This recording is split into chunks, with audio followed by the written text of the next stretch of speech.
Olá amigos, vídeo aqui com o Sansui AU819, um amplificador integrado da indústria japonesa dos anos 70. Esse aparelho aqui é de 1979 mais ou menos, então é um aparelho com uma idade considerável, um aparelho da geração de amplificadores high speed da Sansui, ou seja, um descendente da guerra do slew rate que aconteceu lá nos anos 70, no fim dos anos 70. Cada indústria queria fazer o amplificador mais rápido possível. Então a Sansui foi uma das grandes vencedoras. A Sansui conseguiu fazer os aparelhos mais rápidos que existem, creio que até hoje. Tá? Então é um aparelho todo preto, bem discreto.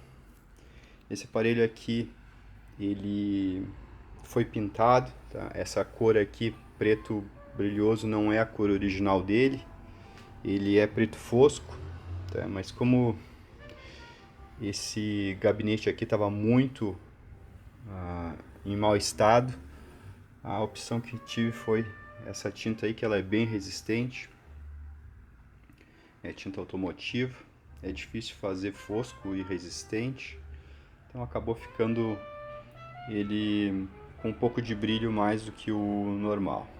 Tá? Então vamos dar uma olhadinha aqui nas especificações.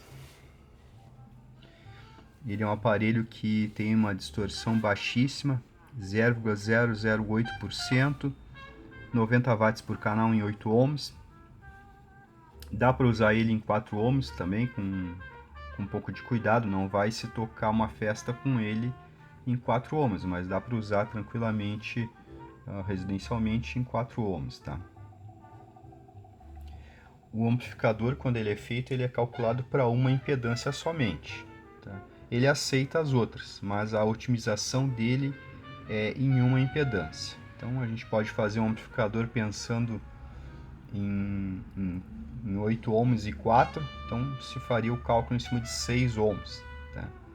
A metade. Ou se a gente quiser otimizar realmente o amplificador, faz o cálculo em cima da impedância, de uma impedância só, que é o caso aqui, né, 8 ohms. Load impedância 8 ohms, então ele é um amplificador para 8 ohms. Estou usando aqui em caixas de 4 ohms, tá? Essas caixas aqui, apesar de saírem da BSA com a especificação de 8 ohms, elas são mais compatíveis com 6 do que com 8, tá? Então eu já considero que elas são caixas de impedância em torno de 6, 5 ohms aí, tá? Então não considero essas caixas como 8 ohms, tá? Então a distorção harmônica baixíssima, intermodulação. Aqui ele traz as especificações de velocidade, rise time de 0,5 microsegundos, tá? É muito bom. Eu tenho certeza que ele supera esse número aqui. Um slew rate de 200 volts por microsegundo, é fantástico, realmente, tá? A resposta de frequência dele do power é de DC a 500 kHz com menos 3 dB, então um amplificador fenomenal no que diz respeito à velocidade, tá? Ele é muito pesado, ele tem o peso do Gradiente Model A1, 23 kg, ó. Não, é 21 kg, tá? Em outros vídeos já comentei sobre o Gradiente Model 1, ele não tem os 28 kg que está no manual, ele tem entre 22 e 24 kg mais ou menos, dependendo do transformador que ele usar. Então esse aparelho aqui é quase o peso do Gradiente Model A1 e especificado como 2 canais de 90 watts, tá? Então vejam a relação de peso, e ele é um aparelho bem grande também, tá? O chassi dele é bem extenso, vejam aqui, ó, praticamente 2 palmos de profundidade.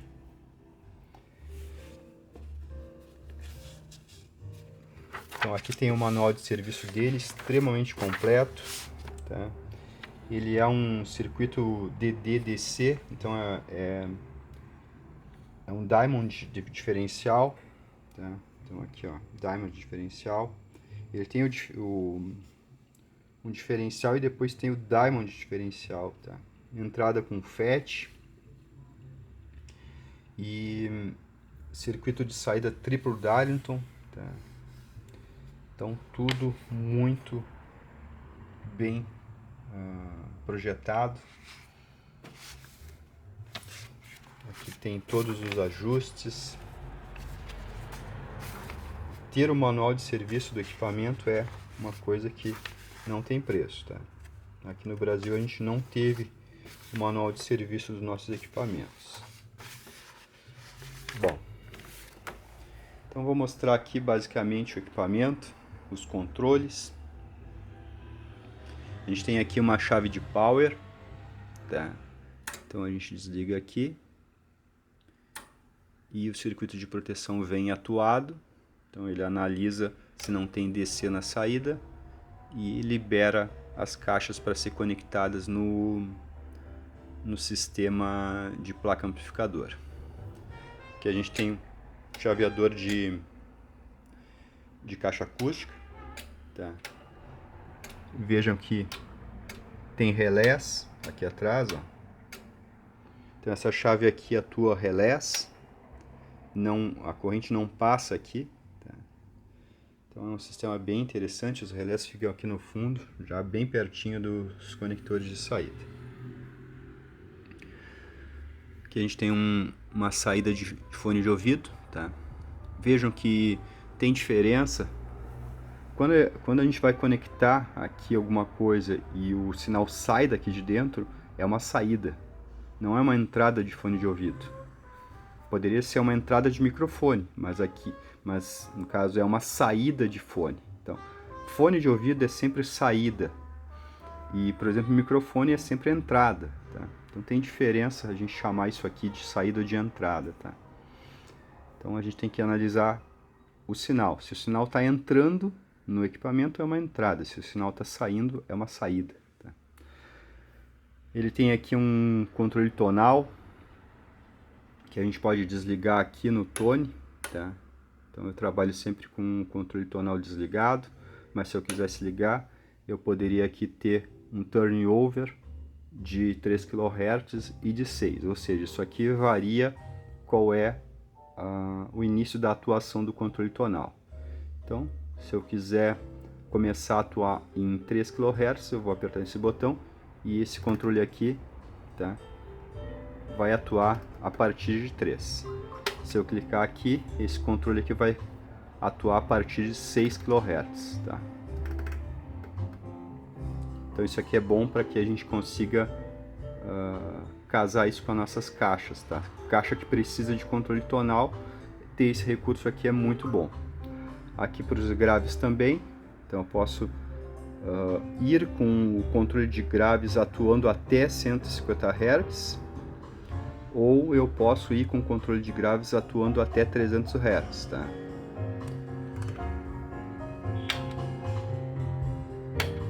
Então não vai fazer muita diferença porque eu estou gravando isso aqui com a câmera, tá? Eu teria que gravar com outro microfone zoom para conseguir pegar essas diferenças aqui de forma mais fiel, tá? Então se eu precisasse de caixas, as caixas têm deficiência abaixo de 150 e acima de 6K, então eu usaria no 6K e no 150 Hz, ou seja, pegando só nos cantinhos da faixa de áudio, e aí faria o ajuste que precisasse aqui, tá?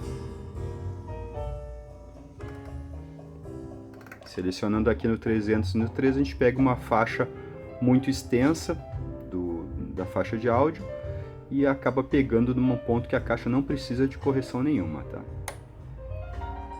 Ele tem um filtro subsônico, ele corta abaixo de 16 Hz, tá?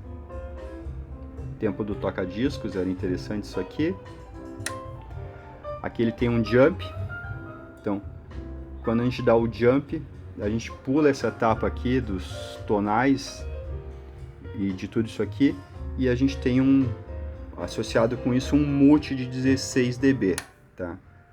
Então ele pula essas etapas aqui, que elas tenham certamente o ganho de 16 dB, e aí a gente passa direto, então vai provavelmente do controle de volume direto para o power, sem a amplificação dessa etapa que tem aqui no aparelho, no início do aparelho.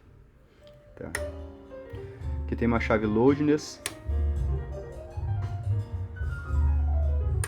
Tá. Aqui a gente tem um balanço. Tá. Minhas caixas estão invertidas. A gente tem aqui o controle de volume, bem grandão. Tá.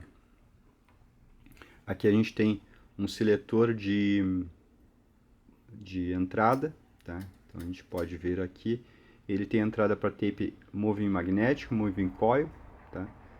Então ele está preparado para cápsulas modernas de alta qualidade, as moving magnetics. Tem a entrada de tuner auxiliar, tá? Aqui a gente tem a entrada de tape 1, tape 2, tá? Então a gente vai escutar o tape clicando aqui, tá? Quando eu clico source, é isso aqui tudo, tá? Então aqui a gente tem a cópia de toca de fita, tá? Então ele faz cópias aqui de um para outro, de outro para um. Então aqui ele copia do source, que vai ser o que está selecionado aqui em cima. E aqui ele faz outras funções.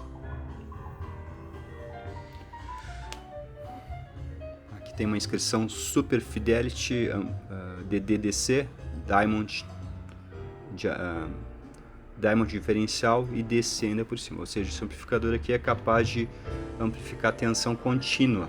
Então, essa capacidade de amplificar tensão contínua dá ao amplificador a fidelidade máxima em graves. Ele não mexe na fase dos graves, ele não adianta ou atrasa a fase dos graves, tá? E o Diamond diferencial, que é o circuito que confere a ele uma extrema velocidade, faz com que ele seja super fiel nos agudos também. Então ele é duplamente fiel tanto nas baixas frequências quanto nas altas. Vamos dar uma olhadinha aqui na parte de trás dele. Nossa, é muito pesado.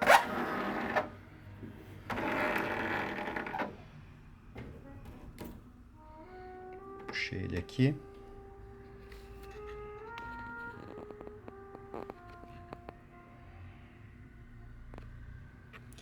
Bom, então aqui ele tem os RCA de entrada, Moving Magnetic 1 e Moving Coil 1 e o 2 Moving Magnetic. Tá? A gente pode ligar dois toca-discos, tem entrada tuner auxiliar. Aqui ele tem Pre-Out Power In. Então aqui é a entrada do Power, aqui é a saída do Pré. A gente pode conectar com outros Powers e outros Prés.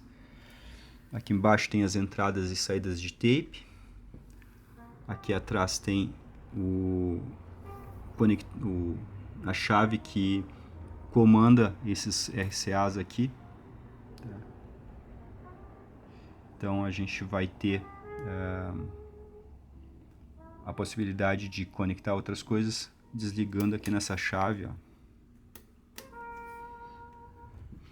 Aqui estão os bornes de saída dele, já foi trocado, tá? Isso aqui geralmente é a primeira coisa que começa a estragar. Lá tem tomadas de saída de energia, tá?